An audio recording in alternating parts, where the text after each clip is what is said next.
I think we can all agree that when Bungie takes content out of the game, that's not exactly a great feeling for us in the community. Sure, Bungie has confirmed during the Lightfall reveal that no expansion content will get vaulted moving forward, but what about weapons? Well, that's what today's video is all about, as we discuss the top 10 best PvE weapons that you no longer can get anymore. And I'm not talking sunset weapons either. Every weapon in this list is non-sunset and has been taken out of the current loot pools for one reason or another. My goal in today's video is to go over these weapons, and in some cases meta-defining weapons, in hopes that the community can start a discussion and we can get the ball rolling with Bungie to perhaps bring some of these guns back into the game in one form or another. All of these are extremely good, and it sucks to see newer players have no avenue to get their hands on them at this point in time. With that said, before we start, if you're looking for a channel completely dedicated to PvE content here in Destiny 2, then this channel has you covered. I'd greatly appreciate it if you press that subscribe button to stay up to date with all future content, and without further ado, let's jump into this. Special thanks to Drew on Twitter for supporting today's content. He used my code on 𝗵𝗡𝗔𝗔 to pick up my starter kit, and if you'd like to do the same, check the first link in the description.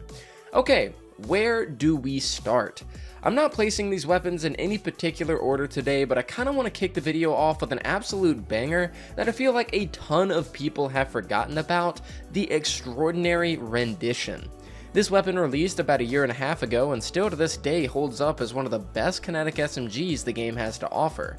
While this weapon can technically be obtained through 𝗔𝗗𝗩𝗅 bringing it on any given weekend, I'm not going to count it, as your chances of getting the role you want from Destiny Santa Claus is extremely low, while the chances of him selling it in the first place is already abysmal.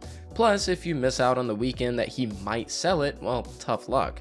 Anyways, Extraordinary Rendition released during Season of the Chosen and was instantly crowned as one of the best primaries in the game once people got their hands on it. While this SMG sees more competition nowadays through weapons like Submission and Blood Feud in the kinetic slot, nothing quite has captured the feel of Extraordinary Rendition. With perks like Subsistence, Overflow, and Outlaw in the first column, and Multi-Kill Clip, Frenzy, and One for All in the second, it's clear as to why the community loved it so much. We don't have much variety as far as kinetic 750s go right now, and Blood Feud having those distracting ass iron sights when firing just doesn't do it for me. Please, Bungie, find better ways to bring back seasonal weapons like this one for newer players, because so many people are missing out on what truly is just a classic of an SMG. Moving on to our second weapon of the video, while Extraordinary Rendition might be good, it still has some competition around it that makes its absence not all that bad. I can't really say the same for this rocket launcher, however, as the current selection simply cannot compare to what this one is capable of. Ladies and gentlemen, here we have the HOTHEAD. Unlike the Extraordinary Rendition, HOTHEAD is not a seasonal weapon and was instead tied to the Nightfall playlist. Bungie each season will swap weapons in and out of this loot pool, and unfortunately, HOTHEAD was one of the weapons affected most recently. What especially sucks about this is that HOTHEAD is meta for the Daughters encounter inside the King's Fall raid, despite the recent changes to rockets on those bosses. It gets a role that no other adaptive or aggressive rocket can get, which those are the highest damaging ones, in the form of Field Prep and Clown, which is the perfect perk role for a Gjallarhorn DPS strat. Not only does it give you more reserves and max reload when crouching, but also 2 in the mag, allowing for even more Wolfpack round procs for optimal damage. I really wish Bungie would just add engram focusing to Zavala already, and instead of completely getting rid of these Nightfall weapons, just allow us to focus them at Zavala once they get rotated out of the loot pool. For now though, we'll just have to wait and see what Bungie does. Anyways, moving on, let's jump back into another seasonal weapon for the video and talk about the GRIDSKIPPER Rapid Fire Pulse. This weapon hits a little close to home for me, as I was never able to get the role I wanted back when Season of the 𝗵𝗍𝗄𝗍 was available, and I'm still very sad about it.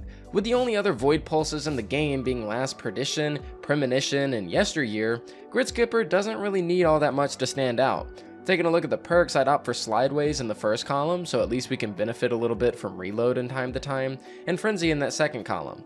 If I ever get this role, perhaps with a reload masterwork and good magazine, I'd honestly be over the moon. The other void pulses we have in the game right now are either in archetypes I don't like, or downright just have awful perk selection. GRIDSKIPPER's absence is definitely felt inside match game content for late game players, so I really hope we can farm it again one day. While on the topic of Season of the 𝗵𝗍𝗄𝗍 weapons, let's talk about one of the most hyped auto rifles I've ever seen in a long time, the CHROMA Rush.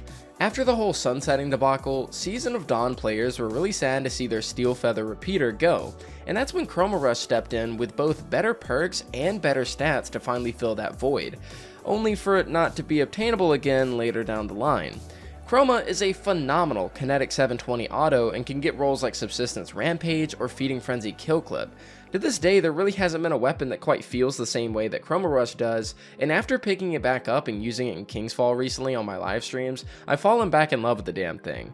Thankfully, I got a fantastic role for this weapon on like GRIDSKIPPER, and I really do feel for those that missed out on this one. Up next here for the midpoint of the video, we have a weapon that leaves me absolutely baffled, not only that they removed it from the loot pool, but didn't give us an alternate way to obtain it when the solution is so obvious, and that is the MULTIMACH from Iron Banner. Listen, before I talk about why this weapon is so good, can we as a community just acknowledge that if a playlist vendor has a loot focusing system like Saint 14 or Saladin, that any loot that's rotated out of the pool should just show up in their inventory to be focused? Like, I get it, you don't want those weapons clogging up the rewards from completing challenges, matches, etc. I totally get it. So just keep those weapons from doing that and make it where you can only obtain them via engram focusing, and just don't remove them entirely.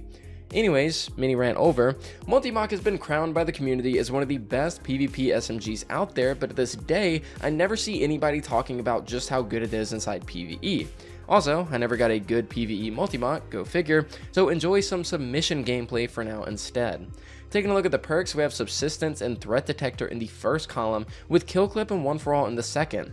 This combined with the perfect recoil direction, the ridiculous range, and overall great stats, MULTIMACH is truly one of the best slept on options in PvE.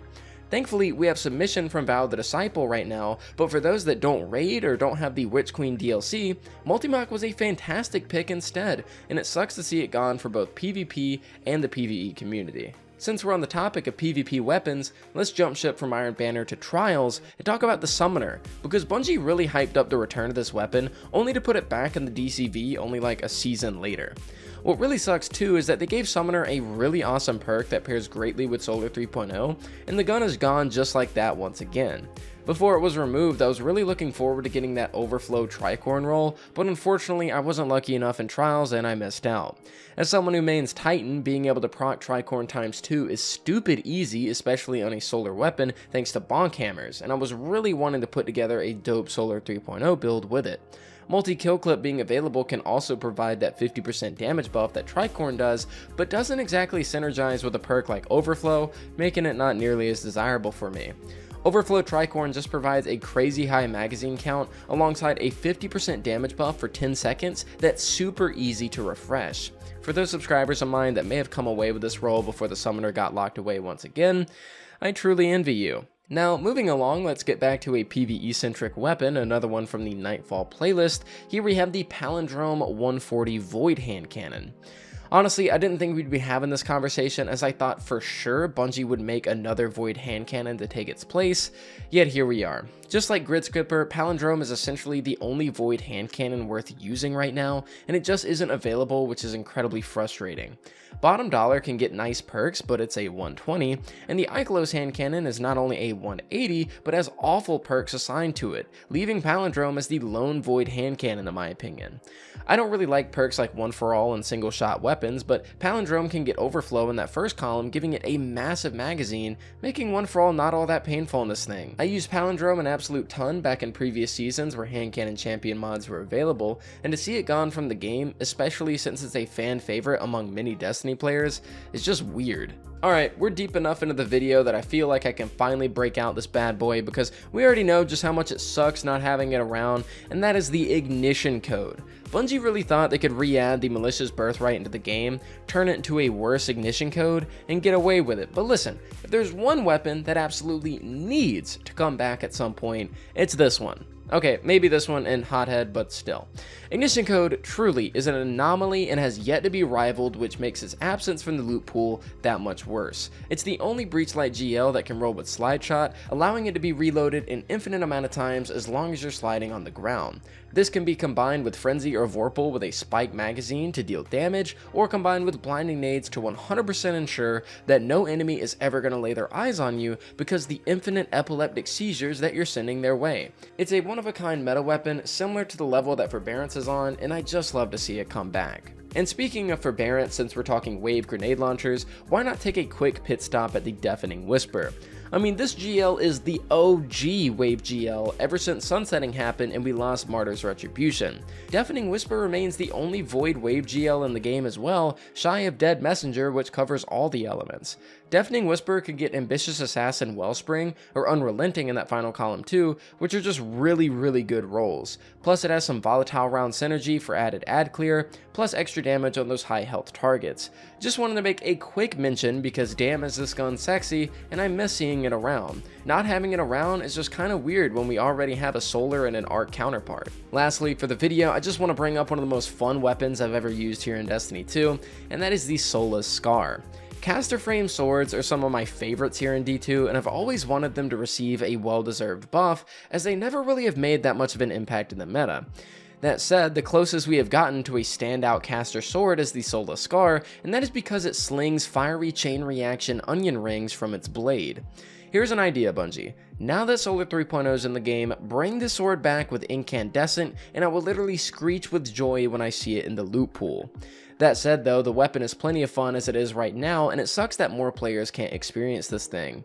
Unlike Summoner, I can sorta understand why this was vaulted, but it's a really fun weapon, and I feel like the game could use more fun weapons instead of purely meta ones from time to time. With that said, ladies and gentlemen, that's gonna do it for today's video. Before we end off, I want to ask you guys a question. What is your favorite non-sunset weapon that nobody can get right now in Destiny 2?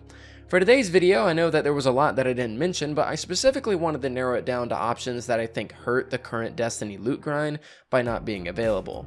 Anyways, as always, thank you so much for watching the content up until this point, as it goes a long way to support the channel, and shout out to my Patreon supporters that you can see on screen here, with special thanks to my tier 2s being Onrock, Admus, Vile, John, Homebase Serenity, and Coomernoobh, as well as my tier 3s Austin, Cinco, and Galumia. I'd also like to give a quick thanks to my tier 2 YouTube members, being Homebase Serenity and Austin again, as well as 𝗕𝗘𝗏614. Thank you so much for watching today's video, and I'll see you guys next time.